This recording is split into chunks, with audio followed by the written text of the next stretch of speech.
આપણે દર વર્ષની જેમ આ વર્ષે પણ સામાજિક એકતા મીટિંગનું આયોજન કરેલ છે. આપણે સૌ જાણીએ છીએ કે વિરમગામ શહેરની અંદર પરંપરાગત રીતે ભગવાન જગન્નાથની રથયાત્રા શોભાયાત્રા નીકળે છે. એમાં આ વર્ષે પણ રામમહેલ મંદિર દ્વારા શોભાયાત્રા રથયાત્રા આયોજન કમિટી દ્વારા રથયાત્રાનું આયોજન છે. એના સંદર્ભમાં કાયદો વ્યવસ્થાની પરિસ્થિતિ, એની સાથે સાથે અન્ય વિભાગો કે જે તમામે આમાં આ બાબતે અધ્યક્ષતાની સૂચના મળે એ પ્રમાણે કામગીરી કરવી, એ સિવાય ભાઈચારાની ભાવનાથી તમામ સમુદાયના લોકો એકબીજાને સહયોગ કરી અને આ રથયાત્રા જે છે એ શાંતિભર્યા વાતાવરણમાં સંપન્ન થાય. અને એ સિવાય કોઈ પણ પ્રકારની મેડિકલ ઇમરજન્સી ઊભી ન થાય અને જો કોઈ બનાવ બને તો તાત્કાલિક એને પહોંચી વળાય, એ બાબતે તમામ વાતોની અહીંયા આપણે ચર્ચા કરવાની છે. અને સાથે સાથે જે કોઈ પણ આગેવાનો 5.5 કિલોમીટર લાંબા રથયાત્રા રૂટમાં 3 જગ્યાઓ ઉપર મુસ્લિમ સમુદાય દ્વારા સ્વાગત કરવામાં આવે છે, જે ખૂબ જ આવકારદાયક છે અને તમારા લોકો માટે પણ એ સન્માન અને માન ઉપજાવે તેવી વાત છે. તો મારા જાણવામાં આવ્યું છે કે આ વખતે પણ મુસ્લિમ સમુદાય દ્વારા અલગ અલગ જગ્યાઓ પર રથયાત્રામાં ભગવાનનું સ્વાગત થવાનું છે. તો એ બાબતે પણ આપ લોકોની પરિપક્વતા અને જે કોઈ પણ બંને ધર્મના સમુદાયોનું આદાન પ્રદાન જે છે એમાં દેખાઈ આવે છે અને એ ભારતીય સંસ્કૃતિની મહાનતા છે. તો આપણે જાળવીશું. પ્રસાદીના ટ્રક સાથે અને ભગવાનનો રથ આ રીતના અને સંગીત વાજિંત્રનો એક રથ સાથે છે. તો આ બાબતની અમે અગાઉ પણ એક આયોજક સાથે મીટિંગ કરી છે. એમના દ્વારા જે કોઈ પણ નાની મોટી રજૂઆત હતી એ પોલીસ પોઈન્ટ ઓફ વ્યૂથી એને નિકાલ કરવા માટે પ્રયત્ન કર્યો છે. આ સિવાય એમના સમયની અંદર ફેરફાર છે. તો દર વખતે સવારે 8 વાગ્યા રથયાત્રા નીકળતી હતી, પરંતુ સંજોગો અનુરૂપ એમને ફેરફાર કરી અને 11 વાગ્યાથી લઈને સાંજના 7 વાગ્યા સુધીની મંજૂરી માંગી છે, જે પ્રાંત સાહેબના અધ્યક્ષતાનેથી તેમને મંજૂરી આપવામાં આવી છે. વ્યવસ્થા રાખવામાં આવે અને અમે પણ સાથે જેટલા સરકારી વિભાગ છે એ સાહેબશ્રીના આદેશ અનુસાર અને અમારી બનતી પ્રયત્નથી આ શોભાયાત્રાને છે સુખરૂપ સંપન્ન કરી શકીએ. હું ડીવાયએસપી શ્રી તપન સરને વિનંતી કરું કે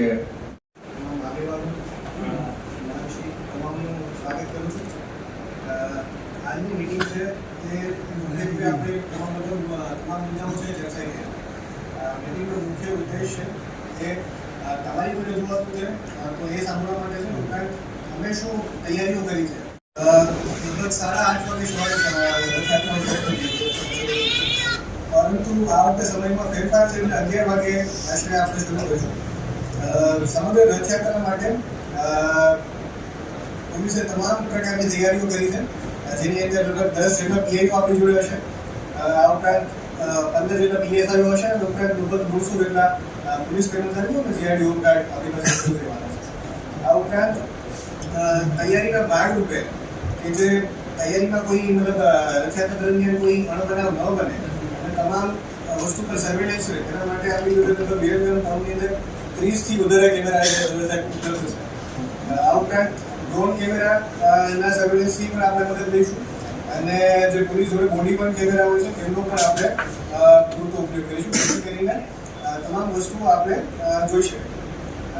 જે ડ્રોન કેમેરાનું સર્વેલન્સ હોય છે એ આપ સૌને જણાવવાનું કે તેનું લાઈવ રેકોર્ડિંગ છે તેમાં કંટ્રોલ રૂમની અંદર જોવું જોઈએ. એટલે કે અહીંયા જે ગતિવિધિ થાય છે એ આપણા કંટ્રોલ રૂમની અંદર પણ જોઈ શકાય. ઉપરાંત જે 3 જગ્યાઓ ઉપર જેમ શ્રી દવાસાહેબે વાત કરી છે, 3 જગ્યાઓ ઉપર મુસ્લિમ સમુદાયનું સ્વાગત કરવાનું છે, તેમનો પણ હું ખૂબ આવકાર કરું છું. અને આ જ પરંપરા છે આપણે કાયમી માટે કેળવાઈને દેવી પણ આપીએ છીએ.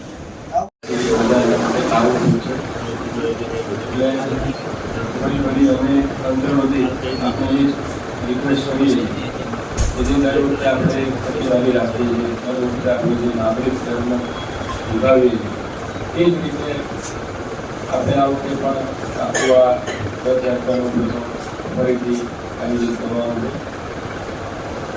ખાસ કરીને જે મારે બધા વહીવટીતંત્રના અધિકારી તરીકે ધ્યાન દેવાનું થાય તો ખાસ કરીને હિન્દી વિશે મોટા પ્રમાણમાં વાહન જે લોકો ઊભા હોય છે એ પણ તમારે કોઈ આમ તો તમને જણાવ્યું છે છતાં આપણે વખત ફરીથી આપણા સ્થળે આખા રૂટમાં અમે નગરપાલિકાના અધિકારીઓ પ્રમુખશ્રીના અધ્યક્ષ બધાને અમારી ખાસ વિનંતી કે રોડ સાફ સફાઈ જર્જરિત મકાન છે એનું પણ એક લિસ્ટ સીઓ એ કોઈ પણ વસ્તુ આપણા રથયાત્રામાં વળતર રૂપમાં અને સારી રીતે આયોજન થાય એ બાબતે આખી વેબસાઇટની કેમ કે 301 વર્ષની અંદર 362 દિવસ હોય છે. એવો એક દિવસ હોય છે કે હરિભક્તો 364 દિવસ ભગવાનના દર્શન કરવા મંદિરે પધારે છે. અને એક દિવસ એવો છે અષાઢ સુદ બીજ કે ભગવાન સ્વયં હરિભક્તોને દર્શન આપવા જાય છે. એવો પવિત્ર દિવસ છે. આ દિવસે રથયાત્રા આટલા વર્ષથી ચાલે છે પણ સાહેબ આજ સુધી કોઈ બનાવ એવો બન્યો નથી, અગાઉ પણ બનશે નહીં. એવી આપણે ભગવાનને પ્રાર્થના કરવી, ઠાકોરજીને પ્રાર્થના કરવી.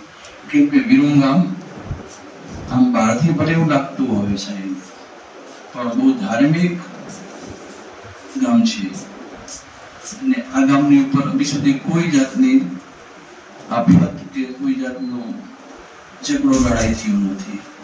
બધા સંગઠિતથી રહેવી છીએ. આપણું મંદિર રામબેલ મંદિર એ જગ્યા ઉપર છે કે આગળ સાઈડમાં ભરવાડ સમાજ છે, બાજુમાં દેવી પૂજક છે, પાછળ મોમીબેન સમાજ છે. પણ બધાનો આ મંદિર પ્રત્યે એટલો સાથ સહકાર છે કે બધી રીતે તૈયાર છે. અને અત્યાર સુધી મોટા પ્રોગ્રામો કર્યા પણ બધાનો સહકાર મળ્યો છે. અને વિરમગામમાંથી ધાર્મિક અને શાંતિના વાતાવરણ બની રહે એની હંમેશા ચિંતા કરતા વિરમગામના દરેક આગેવાનો, યુવાનો, વિરમગામ નગરપાલિકા તરફથી સાહેબ આપનું પણ સૂચન આવ્યું, મામલતદાર સાહેબમાંથી અને પ્રાંત સાહેબમાંથી પણ જે સૂચના એ પ્રમાણે બધું કામ ક્યાંક પતી ગયું, ક્યાંક ચાલુ છે. એ સિવાય એક નાનું એવું ધ્યાન એ દોરવાનું હતું કે અમે એક બીજી એવી ચિંતા કરી હતી કે જ્યારે રથયાત્રા નીકળે એ દરમિયાન આપણે નાના મોટા કેમ્પ રાખતા હોઈએ છીએ. આ કેમ્પ દરમિયાન કોઈ ગ્લાસ અથવા તો નાસ્તાની વ્યવસ્થા કરી હોય તો એ કચરો ત્યાં કોઈ મોટા ડસ્ટબિન અથવા તો પીપમાં ભેગો થાય તો શું રથયાત્રા પાછળ અમે ડોટોડરના ટ્રેક્ટર રાખવાના છીએ તો તરત જ આપણે એ કચરો એની અંદર નાખી શકાય, જેથી કરીને ગંદકીનો પ્રશ્ન ઉભો ના થાય. ઘણી વાર એવું થાય કે રથયાત્રા જતી રહે પછી એ બધો કચરો એમને રોડ ઉપર પડ્યો રહે અને આપણે ખુલ્લી ગટરોમાં એવી જતો હોય તો એ ચોકઅપ થવાના એ બધા પ્રશ્નો ના બને. અને જેમ મોહરમ હોય કે ઈદ હોય, દિવાળી હોય, હોળી હોય, નવરાત્રી હોય, હંમેશા સુગમ અને સુમેળ વાતાવરણમાં જ આપણે દરેક તહેવારો મનાવીએ છીએ. એ આમ જોવા જાવ તો આપણા વિરમગામ માટે પ્રેરણાનું વાતાવરણ બની રહે એ માટે આપણે સૌ મહેનત કરતા હોઈએ છીએ. અને આ વખતની પણ રથયાત્રા એ જ રીતે ભાઈચારાની વચ્ચે નીકળે એવી અભ્યર્થના સાથે જય સિયારામ.